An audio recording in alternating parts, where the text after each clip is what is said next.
ਵਾਹਿਗੁਰੂ जी का खालसा वाहिगुरू जी की फतेह। World news देख रहे सारे दर्शकों का स्वागत है। मैं हाँ गुरिंदर सिंह। खबरों की शुरुआत कर लेंगे हाँ हैडलाइनस के नाल।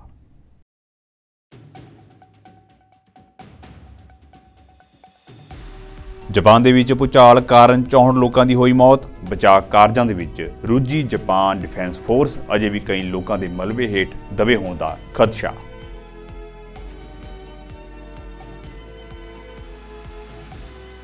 ਹਨੇਡਾ ਹਵਾਈ ਅੱਡੇ ਦੇ ਰਨਵੇ ਉੱਤੇ ਦੋ ਜਹਾਜ਼ਾਂ ਵਿਚਾਲੇ ਟੱਕਰ। ਕੋਸਟ ਗਾਰਡ ਜਹਾਜ਼ ਦੇ ਵਿੱਚ ਸਵਾਰ ਚਾਲਕ ਦਲ ਦੇ 5 ਮੈਂਬਰਾਂ ਦੀ ਹੋਈ ਮੌਤ।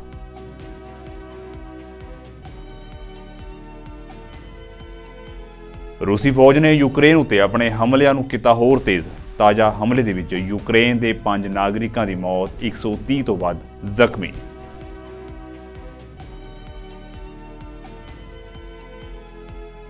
लेबनान ਦੀ ਰਾਜਧਾਨੀ ਬੇਰੂਤ ਵਿੱਚ ਧਮਾਕਾ। ਹਮਾਸ ਦੇ ਉਪ ਮੁਖੀ ਸਮੇਤ 4 ਹੋਰ ਲੋਕਾਂ ਦੀ ਹੋਈ ਮੌਤ। ਇਸ ਹਮਲੇ ਪਿੱਛੇ ਇਜ਼ਰਾਈਲ ਦਾ ਹੱਥ ਹੋਣ ਦਾ ਸ਼ੱਕ।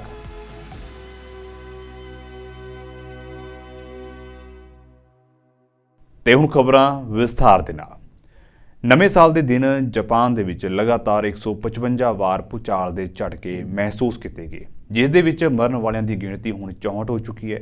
ਮਲਬਾ ਤੇ ਟੁੱਟੀਆਂ ਸੜਕਾਂ ਬਚਾਅ ਕਾਰਜਾਂ ਦੇ ਵਿੱਚ ਰੁਕਾਵਟ ਪਾ ਰਹੀਆਂ ਨੇ।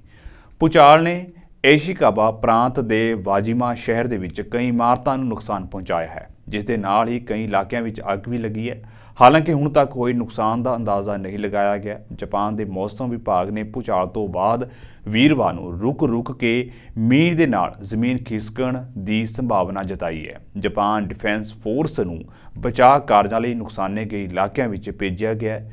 ਉਹ ਹੈਲੀਕਾਪਟਰਾਂ ਦੇ ਰਾਹੀਂ ਨੁਕਸਾਨੇ ਗਏ ਇਲਾਕਿਆਂ ਦੇ ਵਿੱਚ ਲੋਕਾਂ ਤੱਕ ਜ਼ਰੂਰੀ ਵਸਤੂਆਂ ਪਹੁੰਚਾਉਣਗੇ।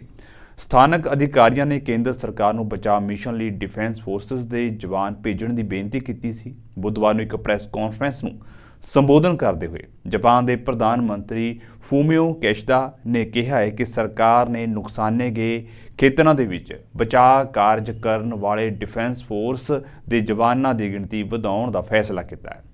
ਨਗਰ ਨਿਗਮ ਅਧਿਕਾਰੀਆਂ ਨੇ ਦੱਸਿਆ ਕਿ ਭੂਚਾਲ ਕਾਰਨ ਇਮਾਰਤਾਂ ਦੇ ਢਹਿ ਜਾਣ ਕਰਕੇ ਲੋਕ ਅਜੇ ਵੀ ਮਲਬੇ ਹੇਠ ਦਬੇ ਹੋਏ ਹੋ ਸਕਦੇ ਨੇ। ਜਾਪਾਨ ਦੀ ਰਾਜਧਾਨੀ ਦੇ ਹਨੇਡਾ ਹਵਾਈ ਅੱਡੇ ਦੇ ਰਨਵੇ ਉੱਤੇ ਮੰਗਲਵਾਰ ਨੂੰ ਇੱਕ ਯਾਤਰੀ ਜਹਾਜ਼ ਅਤੇ ਕੋਸਟ ਗਾਰਡ ਜਹਾਜ਼ ਦੀ ਟੱਕਰ ਹੋ ਗਈ ਹੈ, ਜਿਸ ਕਾਰਨ ਦੋਵੇਂ ਜਹਾਜ਼ਾਂ ਵਿੱਚ ਅੱਗ ਲੱਗ ਗਈ। ਇਸ ਘਟਨਾ ਵਿੱਚ ਛੋਟੇ ਜਹਾਜ਼ ਦੇ ਵਿੱਚ ਸਵਾਰ 5 ਯਾਤਰੀਆਂ ਦੀ ਮੌਤ ਹੋਈ ਹੈ। ਟਰਾਂਸਪੋਰਟ ਮੰਤਰੀ ਨੇ ਪੁਸ਼ਟੀ ਕੀਤੀ ਹੈ ਕਿ ਜਾਪਾਨ 에ਅਰਲਾਈਨਸ ਦੇ ਜਹਾਜ਼ ਦੇ ਵਿੱਚ ਸਵਾਰ ਸਾਰੇ 379 ਲੋਕ ਜਹਾਜ਼ ਨੂੰ ਅੱਗ ਲੱਗਣ ਤੋਂ ਪਹਿਲਾਂ ਸੁਰੱਖਿਅਤ ਬਾਹਰ ਕੱਢ ਲਏ ਗਏ ਸਨ। ਉਨ੍ਹਾਂ ਦੱਸਿਆ ਹੈ ਕਿ ਕੋਸਟ ਗਾਰਡ ਜਹਾਜ਼ ਦਾ ਪਾਇਲਟ ਤਾਂ ਬਚ ਗਿਆ, ਪਰ ਚਾਲਕ ਦਲ ਦੇ 5 ਹੋਰ ਮੈਂਬਰਾਂ ਦੀ ਮੌਤ ਹੋਈ ਹੈ। ਜਾਪਾਨ ਦੀ ਕਿਓਡੋ ਨਿਊਜ਼ ਏਜੰਸੀ ਨੇ ਕਿਹਾ ਹੈ ਕਿ ਕੋਸਟ ਗਾਰਡ ਜਹਾਜ਼ ਨੇ ਖੇਤਰ ਵਿੱਚ ਸੋਮਵਾਰ ਨੂੰ ਆਏ ਸ਼ਕਤੀਸ਼ਾਲੀ ਤੂਫਾਨ ਅਤੇ ਭੂਚਾਲ ਤੋਂ ਬਾਅਦ ਪ੍ਰਭਾਵਿਤ ਨਿਵਾਸੀਆਂ ਨੂੰ ਰਾਹਤ ਸਮੱਗਰੀ ਪਹੁੰਚਾਉਣ ਲਈ ਨਿਗਾਟਾ ਜਾਣਾ ਸੀ। ਵਾਈਸ ਕਮਾਂਡਰ ਯੋਸ਼ੀਓ ਸੇਗੂਚੀ ਨੇ ਪੱਤਰਕਾਰਾਂ ਨੂੰ ਦੱਸਿਆ ਹੈ ਕਿ ਤੱਟ ਰੱਖਿਅਕ ਪਾਇਲਟ ਨੇ ਆਪਣੇ ਕੇਂਦਰ ਨੂੰ ਸੂਚਨਾ ਦਿੱਤੀ ਕਿ ਵਪਾਰਕ ਜਹਾਜ਼ ਦੇ ਨਾਲ ਟਕਰਾਉਣ ਤੋਂ ਬਾਅਦ ਉਸਦੇ ਜਹਾਜ਼ ਦੇ ਵਿੱਚ ਧਮਾਕਾ ਹੋਇਆ। ਟਰਾਂਸਪੋਰਟ ਮੰਤਰਾਲੇ ਸ਼ਹਿਰੀ ਹਵਾਬਾਜ਼ੀ ਬਿਊਰੋ ਦੇ ਮੁਖੀ ਨੇ ਕਿਹਾ ਹੈ ਕਿ ਟੱਕਰ ਉਸ ਸਮੇਂ ਹੋਈ ਜਦੋਂ ਜਾਪਾਨ 에ਅਰਲਾਈਨਸ ਦਾ ਜਹਾਜ਼ ਕੈਨੇਡਾ ਦੇ 4 ਰਨਵੇ ਚੋਂ ਇੱਕ ਉੱਤੇ ਉਤਰਿਆ, ਜਿੱਥੇ ਤੱਟ ਰੱਖਿਅਕ ਜਹਾਜ਼ ਉਡਾਣ ਭਰਨ ਦੀ ਤਿਆਰੀ ਕਰ ਰਿਹਾ ਸੀ। ਸਥਾਨਕ ਟੀਵੀ ਚੈਨਲਾਂ ਉੱਤੇ ਪ੍ਰਸਾਰਿਤ ਵੀਡੀਓ ਵਿੱਚ ਜਾਪਾਨ 에ਅਰਲਾਈਨਸ ਦੇ ਜਹਾਜ਼ ਦੇ ਰਨਵੇ ਉੱਤੇ ਉਤਰਨ ਦੌਰਾਨ ਅੱਗ ਅਤੇ ਧੂਏ ਦਾ ਵੱਡਾ ਗੁਬਾਰ ਦਿਖਾਈ ਦਿੱਤਾ। ਇਸ ਤੋਂ ਬਾਅਦ ਜਹਾਜ਼ ਦੇ ਵਿੰਗ ਦੇ ਆਲੇ ਦੁਆਲੇ ਦੇ ਖੇਤਰ ਵਿੱਚ ਅੱਗ ਲੱਗ ਗਈ। 1 ਘੰਟੇ ਬਾਅਦ ਲਈ ਗਈ ਵੀਡੀਓ ਫੁਟੇਜ ਦੇ ਵਿੱਚ ਜਹਾਜ਼ ਪੂਰੀ ਤਰ੍ਹਾਂ ਨਾਲ ਸੜਦਾ ਹੋਇਆ ਨਜ਼ਰ ਆ ਰਿਹਾ ਹੈ। ਹਨੇਡਾ ਜਾਪਾਨ ਦੇ ਸਭ ਤੋਂ ਵਿਅਸਤ ਹਵਾਈ ਅੱਡਿਆਂ ਵਿੱਚੋਂ ਇੱਕ ਹੈ ਅਤੇ ਨਵੇਂ ਸਾਲ ਦੀਆਂ ਛੁੱਟੀਆਂ ਦੌਰਾਨ ਬਹੁਤ ਸਾਰੇ ਲੋਕ ਯਾਤਰਾ ਕਰਦੇ ਹਨ। ਜਾਪਾਨ 에ਅਰਲਾਈਨਸ ਦੇ ਜਹਾਜ਼ ਅਤੇ ਜਾਪਾਨ ਕੋਸਟ ਗਾਰਡ ਦੇ ਜਹਾਜ਼ ਦੀ ਟੱਕਰ ਤੋਂ ਬਾਅਦ ਉਨ੍ਹਾਂ ਦੇ ਵਿੱਚ ਸਵਾਰ ਯਾਤਰੀਆਂ ਵਿੱਚ ਹਫੜਾ ਦਫੜੀ ਮਚ ਗਈ ਸੀ। ਇਸ ਹਾਦਸੇ ਬਾਰੇ ਆਸਟ੍ਰੇਲੀਆ ਦੇ ਪ੍ਰਧਾਨ ਮੰਤਰੀ ਐਂਥਨੀ ਅਲਬਾਨੀਜ਼ ਨੇ ਸਪਸ਼ਟ ਕੀਤਾ ਹੈ ਕਿ ਜਾਪਾਨ 에ਅਰਲਾਈਨਸ ਦੀ ਉਡਾਣ ਵਿੱਚ ਸਵਾਰ 12 ਆਸਟ੍ਰੇਲੀਅਨ ਨਾਗਰਿਕ ਸੁਰੱਖਿਅਤ ਹਨ। ਐਕਸ ਉੱਤੇ ਪੋਸਟ ਕੀਤੀ ਇੱਕ ਵੀਡੀਓ ਵਿੱਚ ਪ੍ਰਧਾਨ ਮੰਤਰੀ ਅਲਬਾਨੀਜ਼ ਨੇ ਕਿਹਾ ਹੈ ਕਿ ਕੈਨਬਰਾ ਵਿੱਚ ਇਸ ਸੰਕਟ ਅੰਦਰ ਜਾਪਾਨ ਦੁਆਰਾ ਲੋੜੀਂਦੀ ਹਰ ਸਹਾਇਤਾ ਪ੍ਰਦਾਨ ਕਰਨ ਦੀ ਤਿਆਰੀ ਹੈ। ਅਲਬਾਨੀਜ਼ ਨੇ ਕਿਹਾ ਹੈ ਕਿ ਜਾਪਾਨ 에ਅਰਲਾਈਨਸ ਦੀ ਉਡਾਣ ਦੇ ਵਿੱਚ 12 ਆਸਟ੍ਰੇਲੀਅਨ ਨਾਗਰਿਕ ਸਨ। ਉਹ ਸਾਰੇ ਸੁਰੱਖਿਅਤ ਨੇ ਅਤੇ ਉਹਨਾਂ ਸਾਰਿਆਂ ਦਾ ਪਤਾ ਲੱਗ ਗਿਆ ਹੈ। ਅਲਬਾਨੀਜ਼ ਨੇ ਅੱਗੇ ਕਿਹਾ ਹੈ ਕਿ ਅਸੀਂ ਜਾਪਾਨ ਦੇ ਵਿੱਚ ਆਪਣੇ ਦੋਸਤਾਂ ਪ੍ਰਤੀ ਹਮਦਰਦੀ ਪ੍ਰਗਟ ਕਰਦੇ ਹਾਂ ਜਿਨ੍ਹਾਂ ਨੇ ਭੂਚਾਲ ਦੇ ਪ੍ਰਭਾਵ ਮਗਰੋਂ ਕਾਫੀ ਜਾਨੀ ਨੁਕਸਾਨ ਵੇਖਿਆ ਹੈ। I do want to mention a couple of other things as well before I take questions. One is the plane crash in Japan. Our hearts go out to our friends in Japan, both for the impact of the earthquake that has seen a considerable loss of life. As well, of course, we know that there are ongoing issues as a result of that major earthquake, including the potential for tsunamis and other activity there. And we will provide and have offered whatever support is requested by our friends in Japan. In addition to that, tragically, there was a plane crash at Haneda Airport in Tokyo soon after that earthquake that involved a plane that was providing support for the earthquake with a Japan Airlines flight. We understand that there were 12 Australians on board that Japan Airlines flight, but all of those people are safe and accounted for. However, any Australians in need of emergency consular assistance should contact the Australian Government's 24-hour Consular Emergency Centre on Australian number +61 2 6261 3305. That's from outside Australia or within Australia, 1300 555 135. That's 1300 555 135. I do want to make some comments about the release of documents that takes place every 20 years. ਰੂਸੀ ਫੌਜ ਨੇ ਮੰਗਲਵਾਰ ਨੂੰ Ukraine ਦੇ 2 ਸਭ ਤੋਂ ਵੱਡੇ ਸ਼ਹਿਰਾਂ ਉੱਤੇ ਮਿਜ਼ਾਈਲੀ ਹਮਲੇ ਕੀਤੇ ਨੇ ਜਿਸ ਦੇ ਵਿੱਚ 5 ਲੋਕਾਂ ਦੀ ਮੌਤ ਹੋਈ ਹੈ ਤੇ 130 ਤੋਂ ਵੱਧ ਜ਼ਖਮੀ ਹੋਏ ਨੇ। ਕੀਵ ਦੇ ਵਿੱਚ ਅਧਿਕਾਰੀਆਂ ਨੇ ਜਾਣਕਾਰੀ ਦਿੱਤੀ ਰੂਸ ਯੂਕਰੇਨ ਜੰਗ ਦੇ 2 ਸਾਲ ਪੂਰੇ ਹੋਣ ਵਾਲੇ ਨੇ ਪਰ ਰੂਸੀ ਫੌਜ ਨੇ ਯੂਕਰੇਨ ਦੇ ਸ਼ਹਿਰੀ ਇਲਾਕਿਆਂ ਉੱਤੇ ਫਿਰ ਤੋਂ ਬੰਬਾਰੀ ਤੇਜ਼ ਕਰ ਦਿੱਤੀ ਹੈ। ਮੀਡੀਆ ਰਿਪੋਰਟਾਂ ਮੁਤਾਬਕ ਰੂਸ ਦੇ ਤਾਜ਼ਾ ਮਿਜ਼ਾਈਲ ਹਮਲੇ ਵਿੱਚ ਕੀਵ ਦੇ ਵਿੱਚ ਕਈ ਇਮਾਰਤਾਂ ਨੂੰ ਨੁਕਸਾਨ ਪਹੁੰਚਿਆ ਹੈ। ਮਿਜ਼ਾਈਲ ਦਾ ਸ਼ਿਕਾਰ ਹੋਈ 9 ਮੰਜ਼ਿਲਾ ਇਮਾਰਤ ਵਿੱਚ 2 ਲੋਕਾਂ ਦੀ ਮੌਤ ਹੋ ਗਈ ਹੈ। ਯੂਕਰੇਨ ਦੇ ਫੌਜ ਮੁਖੀ ਨੇ ਦਾਅਵਾ ਕੀਤਾ ਹੈ ਕਿ ਯੂਕਰੇਨ ਦੀ ਹਵਾਈ ਫੌਜ ਨੇ ਲਗਭਗ 100 ਰੂਸੀ ਕਿੰਜ਼ਲ ਮਿਜ਼ਾਈਲਾਂ ਵਿੱਚੋਂ 10 ਨੂੰ ਨਸ਼ਟ ਕੀਤਾ ਸੀ ਪਰ ਹੋਰ ਮਿਜ਼ਾਈਲਾਂ ਉੱਤਰ ਪੂਰਬੀ ਖੇਤਰ ਦੀ ਸੂਬਾਈ ਰਾਜਧਾਨੀ ਕੀਵ ਅਤੇ ਖਾਰਕੀਵ ਦੇ ਵਿੱਚ ਡਿੱਗੀਆਂ। ਗ੍ਰਹਿ ਵਿਭਾਗ ਨੇ ਕਿਹਾ ਹੈ ਕਿ ਕੀਵ ਅਤੇ ਇਸ ਦੇ ਆਸ-ਪਾਸ ਦੇ ਖੇਤਰ ਵਿੱਚ 4 ਲੋਕਾਂ ਦੀ ਮੌਤ ਹੋਈ ਹੈ ਤੇ ਲਗਭਗ 70 ਲੋਕ ਜ਼ਖਮੀ ਹੋਏ ਨੇ ਜਦਕਿ ਖਾਰਕੀਵ ਖੇਤਰ ਵਿੱਚ ਇੱਕ ਵਿਅਕਤੀ ਦੀ ਮੌਤ ਹੋਈ ਅਤੇ ਕਰੀਬ 60 ਜ਼ਖਮੀ ਹੋਏ। ਇਸ ਦੌਰਾਨ ਰੂਸੀ ਫੌਜ ਨੇ ਪੁਸ਼ਟੀ ਕੀਤੀ ਹੈ ਕਿ ਉਸਨੇ ਯੂਕਰੇਨ ਦੇ ਨੇੜੇ ਸ਼ੀਮਾ ਦੇ ਵਿੱਚ ਆਪਣੇ ਹੀ ਇੱਕ ਪਿੰਡ ਵਿੱਚ ਬੰਬਾਰੀ ਕੀਤੀ ਹੈ। ਹਾਲਾਂਕਿ ਕਿਸੇ ਜਾਨੀ ਨੁਕਸਾਨ ਦੀ ਕੋਈ ਖਬਰ ਨਹੀਂ ਹੈ। ਮੀਡੀਆ ਰਿਪੋਰਟਾਂ ਮੁਤਾਬਕ ਰੂਸੀ ਫੌਜ ਦੇ ਜਹਾਜ਼ਾਂ ਨੇ ਦੱਖਣੀ ਵੋਰੋਨੇਜ਼ ਖੇਤਰ ਦੇ ਇੱਕ ਪਿੰਡ ਉੱਤੇ ਬੰਬਾਰੀ ਕੀਤੀ।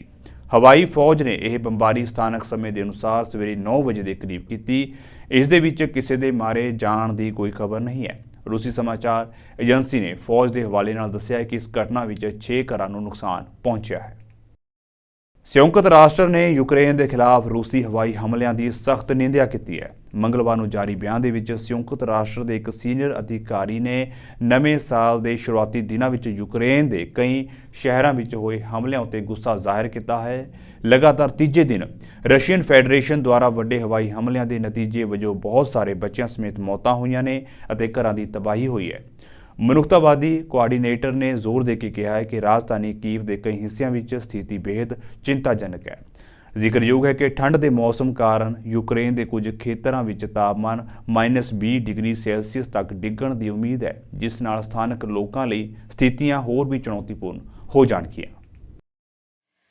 Turning to Ukraine, our humanitarian colleagues tell us that attacks continue today with vast aerial assaults in several regions causing death, including several children, and destruction of homes and other civilian infrastructure.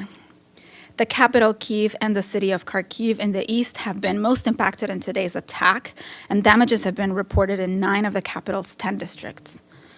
In a statement, the humanitarian coordinator for Ukraine, Denise Brown, condemned the attacks, noting that civilians in Kyiv and in the Donetsk region were left without electricity or water, while temperatures are forecasted to reach -20 degrees Celsius this week. Our humanitarian colleagues also point out that today's strikes follow the pattern of the latest wave of attacks on populated areas in the country since the 29th of December. We, along with our partners, are on site and have been providing emergency assistance, supporting civilians whose homes were damaged or destroyed in many parts of Ukraine. And in Kyiv today, 8 organizations are providing construction materials for rapid repairs of homes, first aid, and psychological support, complementing efforts from authorities. And in Kharkiv, humanitarians are provided medical and psychological aid, hot meals and drinks, blankets, and materials for emergency repairs. On the response front, on the last day of 2023, the 105th Humanitarian Interagency Humanitarian Convoy successfully delivered aid to nearly 1,500 civilians in a frontline town in Kharkiv region. The convoy brought essential supplies, including food baskets, hygiene supplies, kits for people with special needs, older people, and essential female kits, as well as emergency shelter kits. In total, humanitarians have reached nearly 11 million people in Ukraine in 2023, with almost 1 million in the Kharkivska Oblast alone. And as you know, on Friday afternoon, the Security Council held a meeting on Ukraine as well, and on Saturday, Mr. Kerry briefed on Friday, and he briefed again on Saturday, this time noting the attacks that have happened on towns across Ukraine and then on locations in the Belgorod city in Russia. Israel ਅਤੇ Hamas ਵਿਚਾਲੇ ਜੰਗ ਜਾਰੀ ਹੈ। ਇਸ ਦੌਰਾਨ Beirut ਵਿੱਚ ਧਮਾਕਾ ਹੋਇਆ, ਜਿਸ ਦੇ ਵਿੱਚ ਫਲਸਤੀਨੀ ਸਮੂਹ ਹਮਾਸ ਦਾ ਉਪ ਮੁਖੀ ਮਾਰਿਆ ਗਿਆ। ਹਮਾਸ ਅਤੇ ਹਿਜ਼ਬੁੱਲਾ ਦੇ ਅਧਿਕਾਰੀਆਂ ਨੇ ਇਸ ਦੀ ਪੁਸ਼ਟੀ ਕੀਤੀ ਹੈ। ਹਮਾਸ ਦੇ ਉਪ ਮੁਖੀ ਦੇ ਨਾਲ ਹੋਰ ਲੋਕ ਵੀ ਮਾਰੇ ਗਏ ਨੇ। ਹਿਜ਼ਬੁੱਲਾ ਦਾ ਦੋਸ਼ ਹੈ ਕਿ ਇਹ ਡਰੋਨ ਹਮਲਾ ਸੀ। ਇਸ ਹਮਲੇ ਦੇ ਪਿੱਛੇ ਇਜ਼ਰਾਈਲ ਦਾ ਹੱਥ ਹੋ ਸਕਦਾ ਹੈ। ਮੀਡੀਆ ਰਿਪੋਰਟਾਂ ਦੇ ਅਨੁਸਾਰ ਜੰਗ ਸ਼ੁਰੂ ਹੋਣ ਤੋਂ ਪਹਿਲਾਂ ਹੀ ਇਜ਼ਰਾਈਲ ਦੇ ਪ੍ਰਧਾਨ ਮੰਤਰੀ ਬੈਂਜਾਮਿਨ ਨੇਤਨਯਾਹੂ ਨੇ ਉਹਨਾਂ ਨੂੰ ਜਾਨੋਂ ਮਾਰਨ ਦੀ ਧਮਕੀ ਦਿੱਤੀ ਸੀ। ਹਿਜ਼ਬੁੱਲਾ ਦੇ ਨੇਤਾ ਸੈਯਦ ਹਸਨ ਨਸਰੁੱਲਾ ਨੇ ਲੈਬਨਾਨ ਦੇ ਵਿੱਚ ਫਲਸਤੀਨੀ ਅਧਿਕਾਰੀਆਂ ਨੂੰ ਨਿਸ਼ਾਨਾ ਬਣਾਉਣ ਵਾਲੇ ਇਜ਼ਰਾਈਲੀ ਹਮਲਿਆਂ ਵਿਰੁੱਧ ਸਖਤ ਕਾਰਵਾਈ ਕਰਨ ਦੀ ਸਹੁੰ ਖਾਧੀ ਹੈ। ਹਮਾਸ ਦੇ ਅਧਿਕਾਰੀ ਬਾਸਿਮ ਨਈਮ ਨੇ ਪੁਸ਼ਟੀ ਕੀਤੀ ਹੈ ਕਿ ਧਮਾਕੇ ਦੇ ਵਿੱਚ ਅਰੋਰੀ ਦੀ ਮੌਤ ਹੋ ਗਈ ਹੈ। ਹਿਜ਼ਬੁੱਲਾ ਦੇ ਅਧਿਕਾਰੀਆਂ ਨੇ ਵੀ ਨਾਮ ਗੁਪਤ ਰੱਖਣ ਦੀ ਸ਼ਰਤ ਉਤੇ ਮੌਤ ਦੀ ਪੁਸ਼ਟੀ ਕੀਤੀ ਹੈ। ਹਿਜ਼ਬੁੱਲਾ ਦਾ ਕਹਿਣਾ ਹੈ ਕਿ ਧਮਾਕੇ ਵਿੱਚ ਕੁੱਲ 4 ਲੋਕਾਂ ਦੀ ਮੌਤ ਹੋਈ ਹੈ। ਇਜ਼ਰਾਈਲੀ ਡਰੋਨ ਨੇ ਇਹ ਹਮਲਾ ਕੀਤਾ ਹੈ। ਇਸ ਹਮਲੇ ਨੇ ਹਿਜ਼ਬੁੱਲਾ ਦਾ ਗੜ੍ਹ ਲੈਬਨਾਨ ਦੇ ਸ਼ਹਿਰ ਮੁਸ਼ਰਫੀ ਨੂੰ ਵੀ ਹਿਲਾ ਕੇ ਰੱਖ ਦਿੱਤਾ ਹੈ। ਇਸ ਦੀ ਵੀਡੀਓ ਸੋਸ਼ਲ ਮੀਡੀਆ ਉੱਤੇ ਸਾਹਮਣੇ ਆਈ ਹੈ, ਜਿਸ ਦੇ ਵਿੱਚ ਅੱਗ ਲੱਗ ਰਹੀ ਹੈ। ਕੁਝ ਇਮਾਰਤਾਂ ਨੂੰ ਵੀ ਨੁਕਸਾਨ ਪਹੁੰਚਿਆ ਹੈ। ਹਮਾਸ ਨੇ ਕਿਹਾ ਹੈ ਕਿ ਇਜ਼ਰਾਈਲੀ ਫੌਜ ਲਗਾਤਾਰ ਹਮਾਸ ਦੇ ਟਿਕਾਣਿਆਂ ਉੱਤੇ ਹਮਲੇ ਅਤੇ ਘੇਰਾਬੰਦੀ ਕਰ ਰਹੀ ਹੈ। ਹਮਾਸ ਦੇ ਬੁਲਾਰੇ ਗਾਜ਼ੀ ਹਮਦ ਨੇ ਅਰਬ ਦੇਸ਼ਾਂ ਨੂੰ ਅਪੀਲ ਕੀਤੀ ਹੈ ਕਿ ਉਹ ਇਜ਼ਰਾਈਲ ਦੇ ਨਾਲ ਆਪਣੇ ਸਾਰੇ ਰਿਸ਼ਤੇ ਤੋੜ ਲੈਣ। ਹਮਾਦ ਨੇ ਕਿਹਾ ਹੈ ਕਿ ਇਜ਼ਰਾਈਲ ਕਦੇ ਵੀ ਚੰਗਾ ਗੁਆਂਢੀ ਅਤੇ ਸ਼ਾਂਤੀਪੂਰਨ ਦੇਸ਼ ਨਹੀਂ ਹੋ ਸਕਦਾ। ਸੰਯੁਕਤ ਰਾਸ਼ਟਰ ਦੀਆਂ ਮਨੁੱਖਤਾਵਾਦੀ ਸਹਾਇਤਾ ਏਜੰਸੀਆਂ ਨੇ ਦੱਖਣੀ ਗਾਜ਼ਾ ਦੇ ਖੇਤਰਾਂ ਵਿੱਚ ਭਿਆਨਕ ਬੰਬਾਰੀ, ਇਜ਼ਰਾਈਲੀ ਫੌਜਾਂ ਅਤੇ ਹਮਾਸ ਲੜਾਕਿਆਂ ਦਰਮਿਆਨ ਜ਼ਮੀਨੀ ਝੜਪਾਂ ਅਤੇ ਫਲਸਤੀਨੀ ਹਥਿਆਰਬੰਦ ਸਮੂਹਾਂ ਦੁਆਰਾ ਇਜ਼ਰਾਈਲ ਉੱਤੇ ਰਾਕੇਟ ਗੋਲੀਬਾਰੀ ਦੀਆਂ ਘਟਨਾਵਾਂ ਵਿੱਚ ਫਸੇ ਨਾਗਰਿਕਾਂ ਦੀ ਸੁਰੱਖਿਆ ਲਈ ਡੂੰਘੀ ਚਿੰਤਾ ਪ੍ਰਗਟ ਕੀਤੀ ਹੈ। ਪ੍ਰਾਪਤ ਜਾਣਕਾਰੀ ਦੇ ਅਨੁਸਾਰ ਦੱਖਣੀ ਗਾਜ਼ਾ ਦੇ ਦੀਰ ਅਲ ਬਲਾ, ਖਾਨ ਯੂਨਿਸ ਅਤੇ ਰਫਾਹ ਦੇ ਵਿੱਚ ਇਜ਼ਰਾਈਲੀ ਕਾਰਵਾਈ ਜਾਰੀ ਹੈ। ਸੰਯੁਕਤ ਰਾਸ਼ਟਰ ਦੇ ਅਨੁਸਾਰ ਸੰਘਣੀ ਆਬਾਦੀ ਵਾਲੇ ਖੇਤਰਾਂ ਵਿੱਚ ਭੁੱਖਮਰੀ ਅਤੇ ਬਿਮਾਰੀ ਦਾ ਖਤਰਾ ਵੱਧ ਰਿਹਾ ਹੈ। UN ਦਾ ਕਹਿਣਾ ਹੈ ਕਿ 10 ਲੱਖ ਤੋਂ ਵੱਧ ਲੋਕ ਹੁਣ ਦੱਖਣੀ ਸ਼ਹਿਰ ਰਫਾਹ ਦੇ ਵਿੱਚ ਪਨਾਹ ਲੈ ਰਹੇ ਨੇ, ਜੋ ਪਹਿਲਾਂ ਹੀ ਭੀੜ ਦੇ ਨਾਲ ਭਰਿਆ ਹੋਇਆ ਹੈ। ਨਾਲ ਹੀ UN ਨੇ ਚੇਤਾਵਨੀ ਦਿੱਤੀ ਹੈ ਕਿ ਗਾਜ਼ਾ ਦੀ ਲਗਭਗ ਅੱਧੀ ਆਬਾਦੀ ਭੁੱਖਮਰੀ ਦਾ ਸਾਹਮਣਾ ਕਰ ਰਹੀ ਹੈ। ਜ਼ਿਕਰਯੋਗ ਹੈ ਕਿ ਇਜ਼ਰਾਈਲ ਦੇ ਹਮਲਿਆਂ ਕਾਰਨ ਗਾਜ਼ਾ ਵਿੱਚ ਹੁਣ ਤੱਕ 21,672 ਲੋਕਾਂ ਦੀ ਮੌਤ ਹੋ ਚੁੱਕੀ ਹੈ, ਜਿਨ੍ਹਾਂ ਦੇ ਵਿੱਚ ਜ਼ਿਆਦਾਤਰ ਔਰਤਾਂ ਤੇ ਬੱਚੇ ਹਨ। Our humanitarian colleagues report that heavy Israeli bombardments continue as does fighting between Israeli forces and Palestinian armed groups, as well as Palestinian rocket fire into Israel. Over the past few days, further attacks hit residential structures and infrastructure in Gaza, with high numbers of casualties reported. An estimated 1.9 million Palestinians, that's roughly 85% of the population, remain displaced. In the West Bank, including East Jerusalem, 2023 was the deadliest year for Palestinians as the UN started recording casualties there in 2005, with 507 Palestinians recorded killed. During the same period, the UN recorded 36 Israeli fatalities and attacks by Palestinians from the West Bank, which was also the highest figure since 2005.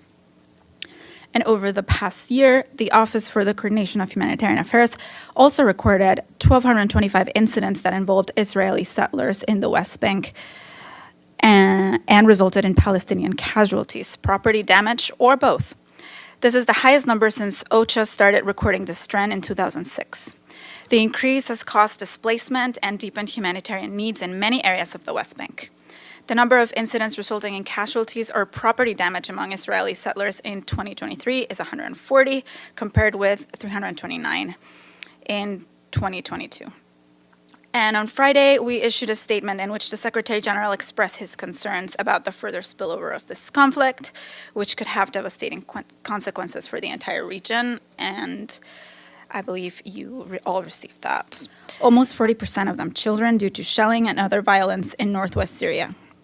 More than 400 others have been injured.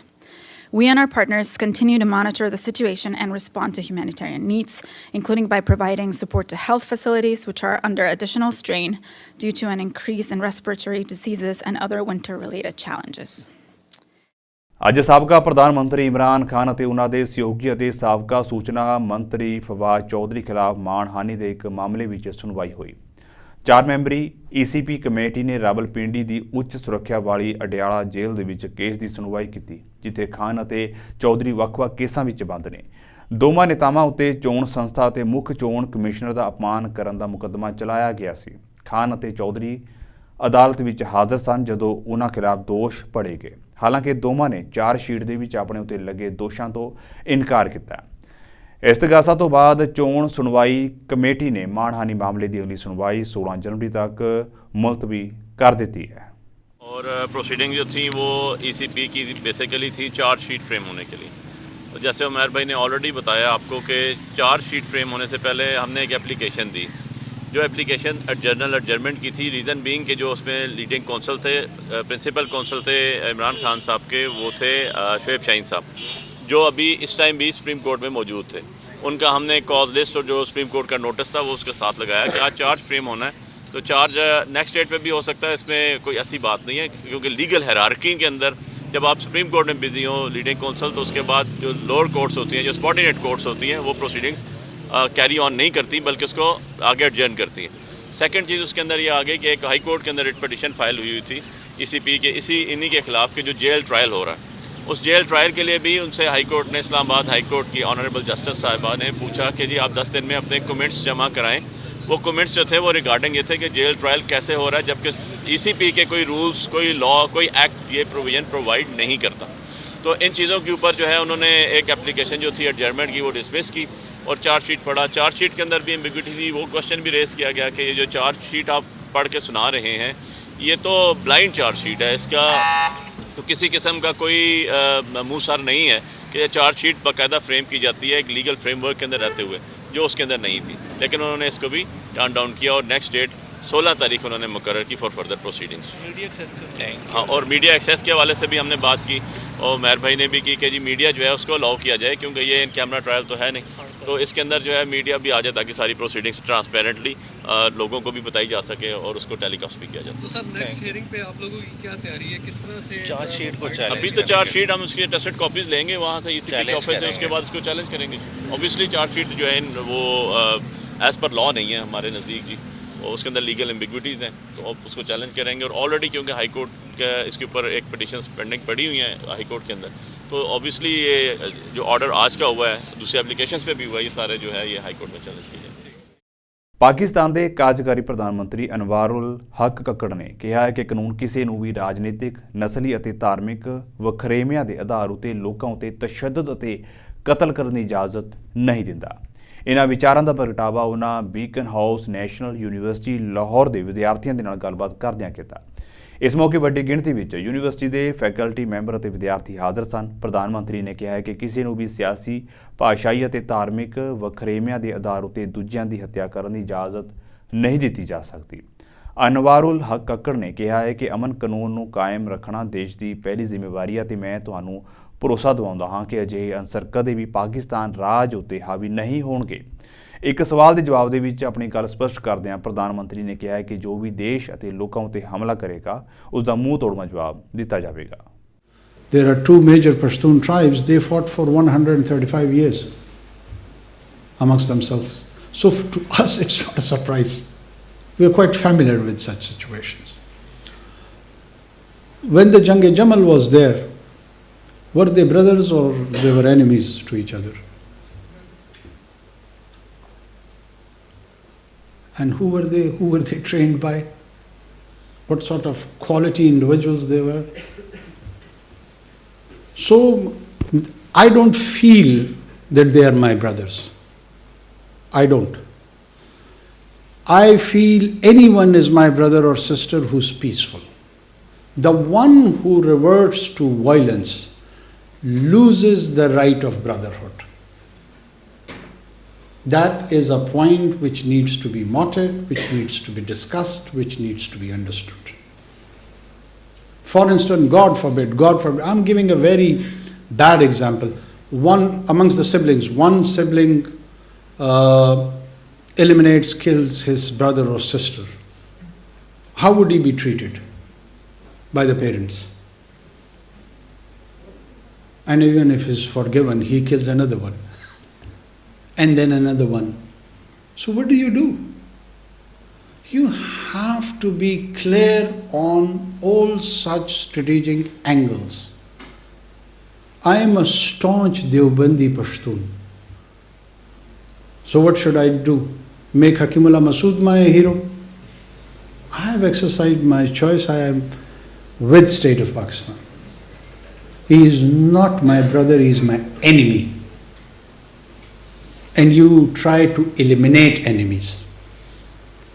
Anyone who is challenging in violent terms through organized crime, politically, ethnically, religiously, is the enemy of the state, is the enemy of that social order.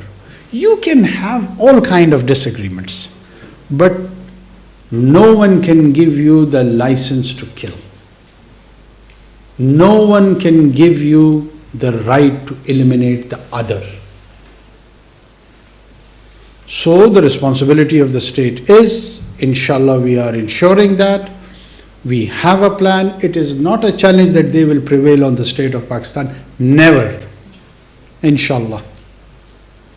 You can be a tahajjud guzar or a very liberal man. That is your choice. ਹਰ ਸਾਲ ਦੀ ਤਰ੍ਹਾਂ ਇਸ ਨਵੇਂ ਸਾਲ 2024 ਦੀ ਆਮਦ ਉਤੇ ਗੁਰਦੁਆਰਾ ਗੁਰੂ ਨਾਨਕ ਸਿੱਖ temple ਸਨਵਾਕੀਨ ਵਿਖੇ ਵਿਸ਼ੇਸ਼ programme ਕਰਵਾਏ ਗਏ, ਜਿਨ੍ਹਾਂ ਦੇ ਵਿੱਚ ਪਾਠਾਂ ਦੇ ਭੋਗ ਉਪਰੰਤ ਸਜਾਏ ਗਏ ਗੁਰਮਤਿ ਸਮਾਗਮ ਦੇ ਵਿੱਚ ਗੁਰੂ ਘਰ ਦੇ ਮੁੱਖ ਗ੍ਰੰਥੀ ਭਾਈ ਕੁਲਵੰਤ ਸਿੰਘ ਧਾਲੀਵਾਲ ਨੇ ਸੰਗਤਾਂ ਨੂੰ ਇਤਿਹਾਸ ਦੇ ਨਾਲ ਜੋੜਿਆ। ਸੰਗਤਾਂ ਨੇ ਰਲ ਕੇ ਗੁਰਬਾਣੀ ਸਿਮਰਨ ਜਾਪ ਵੀ ਕੀਤਾ। ਨਵੇਂ ਸਾਲ ਦੀ ਆਮਦ ਉਤੇ ਹਮੇਸ਼ਾ ਵਾਂਗ ਸੰਗਤਾਂ ਨੂੰ ਧੰਨ ਧੰਨ ਸ੍ਰੀ ਗੁਰੂ ਗ੍ਰੰਥ ਸਾਹਿਬ ਜੀ ਦੇ ਲੜ ਲੱਗਣ ਲਈ ਪ੍ਰੇਰਿਆ ਗਿਆ। ਗੁਰੂ ਦਾ ਲੰਗਰ ਅਟੁੱਟ ਵਰਤਿਆ। ਅੰਤ ਸਰਬਤ ਦੇ ਭਲੇ ਦੀ ਅਰਦਾਸ ਦੇ ਨਾਲ ਇਹ ਨਵੇਂ ਵਰੇ ਦਾ ਪਹਿਲਾ ਸਮਾਗਮ ਸਰਬਤ ਦੇ ਭਲੇ ਅਤੇ ਸਮੁੱਚੀ ਦੁਨੀਆ ਲਈ ਸ਼ਾਂਤੀ ਦੀ ਅਰਦਾਸ ਦੇ ਨਾਲ ਯਾਦਗਾਰੀ ਹੋ ਨਿਪੜਿਆ। ਮੇਰਾ ਤੁਹਾਡੇ ਮੁਖਾਤਿਬ ਹੋਣ ਦਾ ਇੱਕ ਕਾਰਨ ਇਹ ਹੈ ਕਿ ਇੱਕ ਤਾਂ ਤੁਹਾਨੂੰ ਨਵੇਂ ਸਾਲ ਦੀ ਵਧਾਈ ਦੇਣੀ ਤੇ ਦੂਜਾ ਤੁਹਾਡਾ ਧੰਨਵਾਦ ਕਰਨਾ। ਧੰਨਵਾਦ ਇਸ ਗੱਲੋਂ ਕਿ ਅੱਜ ਤੋਂ 4 ਸਾਲ ਪਹਿਲਾਂ ਜਦੋਂ ਮੈਂ ਲਿਵਰਪੂਲ ਤੋਂ ਪਰਿਵਾਰ ਸਮੇਤ ਇੱਥੇ ਆਇਆ ਰਹਿਣ ਲਈ ਤਾਂ ਇੱਕ ਧੜਕੂ ਸੀ ਮਨ 'ਚ ਕਿ ਪਤਾ ਨਹੀਂ ਕਿਸ ਤਰ੍ਹਾਂ ਦਾ ਮਾਹੌਲ ਮਿਲਣਾ, ਕਿਸ ਤਰ੍ਹਾਂ ਦਾ ਸੱਜਣ ਮਿੱਤਰ ਦੋਸਤ ਮਿੱਤਰ ਮਿਲਣੇ ਆ। ਜਿਵੇਂ ਅਕਸਰ ਹੀ ਹੁੰਦਾ ਕਿ ਵੱਗ ਦੇ ਵਿੱਚ ਜਦੋਂ ਕੋਈ ਨਵਾਂ ਗਾਂ ਬੱਛਾ ਰਲਦਾ ਤਾਂ ਦੂਜਾ ਵੱਗ ਉਹਨੂੰ ਨਾਲ ਰਲਾਉਂਦਾ ਨਹੀਂ, ਪਰ ਮੈਂ ਕਰਮਾਂ ਵਾਲਾ ਕਿ ਭਾਈਚਾਰੇ ਨੇ ਮੈਨੂੰ ਖਿੜੇ ਮੱਥੇ ਕਬੂਲਿਆ, ਗੱਲ ਨਾਲ ਲਾਇਆ। ਮੈਂ ਤੁਹਾਨੂੰ ਦੱਸ ਦੇਵਾਂ ਕਿ ਬੇਸ਼ੱਕ ਮੈਨੂੰ ਇੱਥੇ ਆਏ ਨੂੰ 4 ਸਾਲ ਹੀ ਹੋਏ ਆ, ਪਰ ਮੈਨੂੰ ਜਿਹੜਾ ਪਿਆਰ ਆ ਉਹ 40 ਸਾਲਾਂ ਵਰਗਾ ਮਿਲਿਆ। ਤੇ ਨਾਲ ਹੀ ਇਹ ਵੀ ਦੱਸ ਦੇਵਾਂ ਕਿ ਸਕਾਟਲੈਂਡ ਦੇ ਭਾਈਚਾਰੇ ਦੀਆਂ ਗਤੀਵਿਧੀਆਂ ਇਕੱਲਾ ਮੈਂ ਇੱਥੇ ਆ ਕੇ ਹੀ ਪ੍ਰੈਸ ਦੇ ਰੂਬਰੂ ਨਹੀਂ ਕੀਤੀਆਂ, ਸਗੋਂ ਇੱਥੇ ਆਉਣ ਤੋਂ ਪਹਿਲਾਂ 8-9 ਸਾਲ ਪਹਿਲਾਂ ਤੋਂ ਇੱਥੋਂ ਦੇ ਖਬਰਸਾਰ ਮੇਰੇ ਰਾਹੀਂ ਅਖਬਾਰਾਂ ਦੇ ਵਿੱਚ ਲੱਗਣ ਦੀ ਸੇਵਾ ਮੇਰੀ ਝੋਲੀ ਪੈਂਦੀ ਰਹੀ ਹੈ। ਤੇ ਮੈਂ ਸਾਰਿਆਂ ਦਾ ਅੱਜ ਦੇ ਦਿਨ ਆਪ ਸਭ ਨਾਲ ਧੰਨਵਾਦ ਕਰਦਾ ਜਿਨ੍ਹਾਂ ਨੇ ਜੋ ਵੀ ਸਹਿਯੋਗ ਦਿੱਤਾ। ਖਾਸ ਕਰਕੇ ਗੁਰੂ ਨਾਨਕ ਸਿੱਖ ਟੈਂਪਲ ਗਲਾਸਗੋ ਟੈਗੋ ਸਟਰੀਟ ਦੀ ਸਮੁੱਚੀ ਪ੍ਰਬੰਧਕ ਟੀਮ ਦਾ ਧੰਨਵਾਦ ਕਰਦਾ ਮੈਂ। ਪੰਜ ਦਰਿਆ ਦੀ ਟੀਮ ਵੱਲੋਂ, PTC ਪੰਜਾਬੀ UK ਦੀ ਨਿਊਜ਼ ਵੱਲੋਂ ਤੇ ਮਾਤਾ ਧਰਤ ਟੀਮ ਵੱਲੋਂ, ਕਿਉਂਕਿ ਜਦੋਂ ਵੀ ਸਾਨੂੰ ਕਿਸੇ ਪਾਸਿਓਂ ਹਾਕ ਪਈ ਆ ਤਾਂ ਗੁਰਦੁਆਰਾ ਸਾਹਿਬ ਦੀ ਸਮੁੱਚੀ ਟੀਮ ਨੇ ਮੋਢੇ ਤੇ ਹੱਥ ਰੱਖ ਕੇ ਹੌਸਲਾ ਦਿੱਤਾ। ਉਹ ਹੌਸਲਾ ਸਾਡੀ ਉਡਾਨ ਬਣਿਆ ਤੇ ਅਸੀਂ ਅੱਗੇ ਦੀ ਅੱਗੇ ਵੱਧਦੇ ਗਏ। ਮੈਂ ਤੁਹਾਡੇ ਨਾਲ ਇੱਕ ਖੁਸ਼ੀ ਦੀ ਖਬਰ ਸਾਂਝੀ ਇਹ ਕਰਨ ਲੱਗਿਆ ਕਿ ਗਲਾਸਗੋ ਆਉਣ ਤੇ ਹੀ ਅਸੀਂ ਪੰਜ ਦਰਿਆ UK ਜਿਹੜੀ ਨਿਊਜ਼ ਵੈਬਸਾਈਟ ਆ ਉਹ ਸ਼ੁਰੂ ਕੀਤੀ ਸੀ, ਤੇ ਅੱਜ ਦੀ ਘੜੀ ਉਹਦੇ ਤੇ ਜਿਹੜਾ ਵਿਜ਼ਿਟਰ ਦੀ ਗਿਣਤੀ ਆ ਉਹ 1 ਮਿਲੀਅਨ ਤੋਂ ਕ੍ਰਾਸ ਕਰ ਗਈ ਹੈ। ਇਹ ਤੁਹਾਡਾ ਸਾਰਿਆਂ ਦਾ ਪਿਆਰ ਹੈ। ਤੇ ਅੱਜ ਅਸੀਂ ਸ਼ਬਦ ਗੁਰੂ ਦੀ ਗੋਦ ਦੇ ਵਿੱਚ ਬੈਠੇ ਆ। ਮੈਂ ਤੁਹਾਡੇ ਅੱਗੇ ਇੱਕੋ ਬੇਨਤੀ ਇਹ ਕਰੂੰਗਾ ਕਿ ਹੇਠਾਂ ਲੰਗਰ ਤੋਂ ਜਦੋਂ ਆਪਾਂ ਅੰਦਰ ਵੜਦੇ ਆ ਤੇ ਉੱਥੇ ਇੱਕ ਟੇਬਲ ਲੱਗਿਆ ਹੋਇਆ ਜਿਹਦੇ ਉੱਪਰ ਕਿਤਾਬਾਂ ਰੱਖੀਆਂ ਹੋਈਆਂ। ਤੁਸੀਂ ਆਪਣੀ ਮਨਪਸੰਦ ਕੋਈ ਵੀ ਕਿਤਾਬ ਆਪੋ ਆਪਣੇ ਘਰੇ ਲੈ ਕੇ ਜਾਣੀ ਆ। ਆਓ ਨਵੇਂ ਸਾਲ ਤੇ ਅਹਿਦ ਲਈਏ ਕਿ ਸਾਨੂੰ ਗੁਰੂ ਸਾਹਿਬ ਨੇ ਸ਼ਬਦ ਦੇ ਲੜ ਲਾਇਆ ਤੇ ਅਸੀਂ ਸ਼ਬਦਾਂ ਦਾ ਚਾਨਣ ਆਪੋ ਆਪਣੇ ਘਰਾਂ ਦੇ ਵਿੱਚ ਕਰੀਏ। ਇਹ ਕਿਤਾਬਾਂ ਦੀ ਪ੍ਰਦਰਸ਼ਨੀ ਆ ਜਿਹੜੀ ਪੰਜ ਦਰਿਆ UK ਤੇ ਪੰਜਾਬੀ ਸੱਤ ਵੋਲਸੋਲ ਦੇ ਸੰਚਾਲਕ ਸਰਦਾਰ ਮੋਤਾ ਸਿੰਘ ਸਰਾਏ ਜੀ ਦੇ ਵਿਸ਼ੇਸ਼ ਉਦਮ ਦੇ ਨਾਲ ਲੱਗੀ ਆ। ਸੋ ਫਿਲਹਾਲ ਦੇ ਲਈ ਵਰਲਡ ਨਿਊਜ਼ ਦੇ ਵਿੱਚ ਇੰਨਾ ਹੀ। ਤੇ ਹੁਣ ਮੈਨੂੰ ਇਜਾਜ਼ਤ ਦਿਓ। ਵਾਹਿਗੁਰੂ ਜੀ ਕਾ ਖਾਲਸਾ, ਵਾਹਿਗੁਰੂ ਜੀ ਕੀ ਫਤਿਹ।